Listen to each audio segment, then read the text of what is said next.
नमस्कार, मैं हूं कौशलेंद्र झा और आप देख रहे हैं केकेएन लाइव। आज हम कोरोना काल की अवसाद से उपजी एक चौंकाने वाली खबर का विश्लेषण करेंगे। अभी तक कोरोना से हो रही मौत की खबरें आप तक पहुंच रही थी, पर आज हम आपको बताएंगे कि कोरोना के डर से हो रही मौत का आंकड़ा अब खतरनाक रूप लेने लगा है। जी हां, अवसाद की वजह से होने वाली मौत का आंकड़ा चौंकाने वाला है। दरअसल यह चौंकाने वाला आंकड़ा जापान से आई है। आपको जानकर हैरानी होगी कि जापान में इसी वर्ष यानी 2020 के अक्टूबर महीने में 2153 लोगों ने आत्महत्या कर लिया है। जी हां, मात्र एक महीने में 2153 लोगों का आत्महत्या करना चौंका देता है। जबकि इस साल कोरोना से मरने वालों की संख्या जापान में 2087 है, यानी करीब एक साल में कोरोना से जितने लोगों की मौत हुई है उसे 66 अधिक लोगों ने कोरोना काल के अवसाद से एक महीने के भीतर ही आत्महत्या कर लिया। यह चौंकाने वाला आंकड़ा है। जाहिर है इसकी पड़ताल करना जरूरी हो गया है।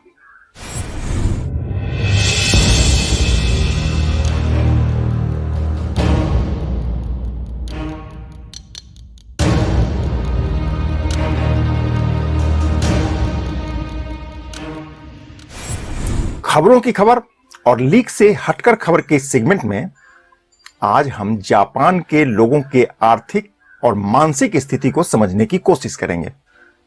सामाजिक बनावट और आत्महत्या से जुड़ी वैज्ञानिक पहलुओं को भी समझने की कोशिश करेंगे। किंतु इससे पहले जापान से आ रही चौंकाने वाली जानकारी पर विस्तार से एक नजर डाल लेना यहां जरूरी हो जाता है। दोस्तों, पिछले एक साल से पूरी दुनिया कोरोना महामारी के प्रकोप से जूझ रही है। कोविड वायरस के संक्रमण से अब तक दुनिया के 13.5 लाख से अधिक लोगों की मौत हो चुकी है। करोड़ों लोग संक्रमित हैं। इस बीच जापान से एक ऐसी खबर सामने आई है जो बहुत ही हैरान करती है। आलम यह है कि जानकारी के सार्वजनिक होते ही पूरी दुनिया स्तब्ध है। खबर आई है कि अक्टूबर महीने में जापान के 2153 से अधिक लोगों ने आत्महत्या कर लिया, जबकि कोरोना से मरने वालों की संख्या जापान में 2087 है। यह आंकड़ा जापान के स्वास्थ्य मंत्रालय के द्वारा जारी किया गया है। आत्महत्या करने वालों में महिलाओं की संख्या पुरुषों से अधिक है। सवाल उठता है कि जापान में इतने लोग आत्महत्या क्यों कर रहे हैं। जापान की सरकारी एजेंसी ने जैसे ही इस आंकड़ा को जारी किया, पूरी दुनिया स्तब्ध है। लोग इसके कारणों की तलाश में अभी से जुट गए हैं।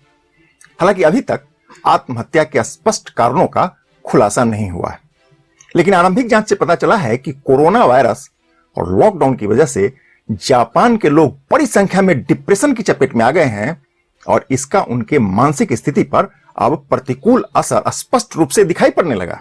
जापान की राष्ट्रीय पुलिस एजेंसी के मुताबिक अक्टूबर महीने में 2153 आत्महत्या के केस दर्ज किए गए।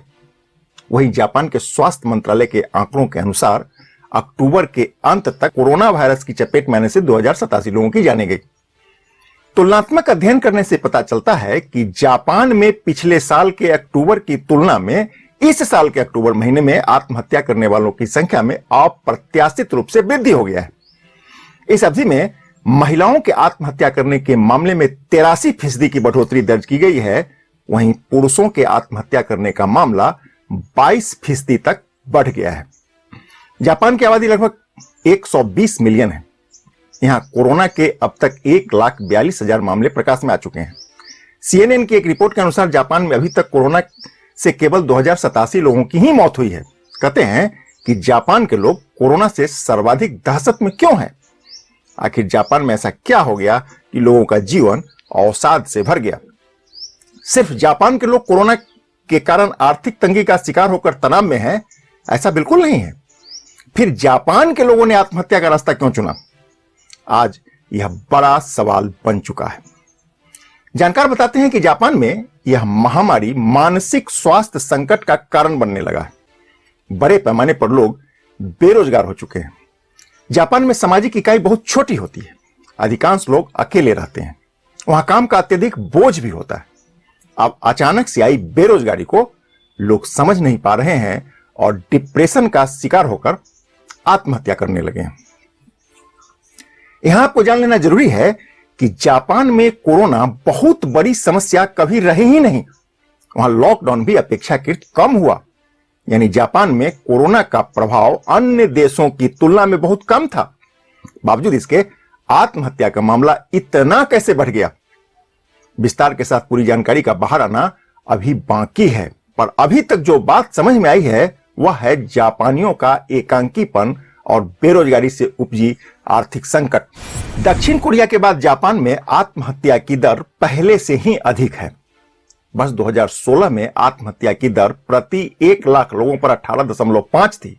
आपको बता दें कि दुनिया के स्तर पर आत्महत्या की दर प्रति 1 लाख लोगों पर 10.6 है। इससे पहले वर्ष 2019 में, यानी पूरे 1 साल में, जापान के करीब 20,000 लोगों ने आत्महत्या कर लिया था।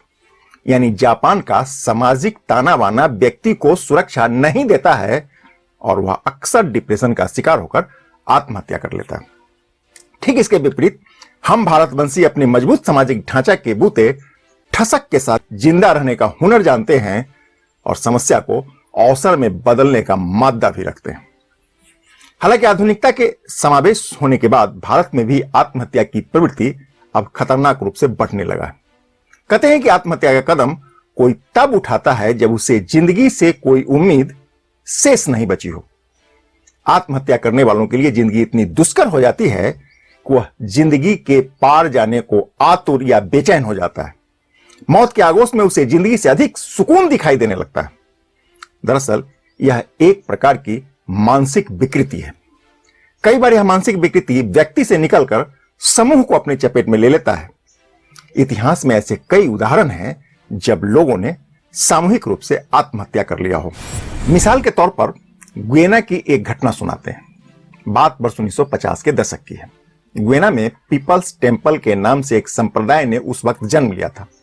इसके धर्मगुरु का नाम जिम जोन्स था। वह खुद को पैगंबर या अवतार होने का दावा करते थे। इस संप्रदाय के लोग दुनिया में सामाजिक एकता और नस्लीय समानता की स्थापना करना चाहते थे। जोन्स ने अपने अनुयायियों का ब्रेन वॉश करके उनके मस्तिष्क को अपने नियंत्रण में कर लिया था। बात वर्ष 1978 की है, जब अमेरिका के एक नेता लियो रेयान फरार हो गया और इसका आरोप जिम जोन्स पर लगा। जोन्स को लगा कि अमेरिका इसका अब बदला लेगा। नतीजा, उसने अपने 912 अनुयायियों के साथ उनका ब्रेन वॉश किया और उन्हें अंतिम कुर्बानी के लिए तैयार कर लिया और सभी 912 लोग एक साथ जहर खाकर आत्महत्या कर लिए। आधुनिक इतिहास की यह सबसे बड़ी सामूहिक आत्महत्या है। दूसरी घटना अमेरिका के हेवन गेट समुदाय की है। समुदाय के धर्मगुरु मार्शल हर्फ के कहने पर इस समुदाय के 39 लोगों ने सामूहिक आत्महत्या करके पूरी दुनिया को उस वक्त स्तब्ध कर दिया था। इन लोगों को बताया गया था कि बहुत जल्द ही पृथ्वी पर एलियंस का हमला होने वाला है।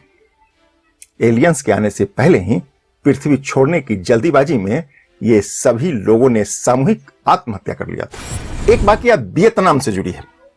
दरअसल 60 के दशक में वियतनाम के बौद्ध भिक्षु आत्महत्या करने लगे थे। उन दिनों वहां बौद्ध भिक्षु सरकार के दमन से तंग आ चुके थे। इस दौरान सरकार की प्रताड़ना से तंग आकर एक लामा थीच क्वांग ने आत्महत्या कर लिया। इसके बाद कई अन्य बौद्ध भिक्षुओं ने सार्वजनिक स्थान पर खुद को जलाने लगे और बहुत ही कम समय में सैकड़ों बौद्ध भिक्षुओं ने सार्वजनिक स्थल पर आत्मदाह कर लिया था। यह उस दौर की बात है। इस प्रथा से भारत भी अछूता नहीं है, या इसको नहीं कहा जाएगा। मुगल काल में पराजित होने पर स्त्रियां अपनी आबरू बचाने हेतु अग्निकुंड में सामूहिक रूप से आत्महत्या करती रही है। भारत में इसको जौहर कहा जाता है और जौहर करने वाली महिलाओं को सम्मान की नजर से देखने का यहां प्रचलन भी रहा है। इतिहास में ऐसे और भी कई उदाहरण हैं। हालांकि यह एक मानसिक विकृति है और इसे बचना चाहिए, क्योंकि जिंदगी का मजा संघर्ष करने में है, सरेंडर करने में नहीं। नमस्कार।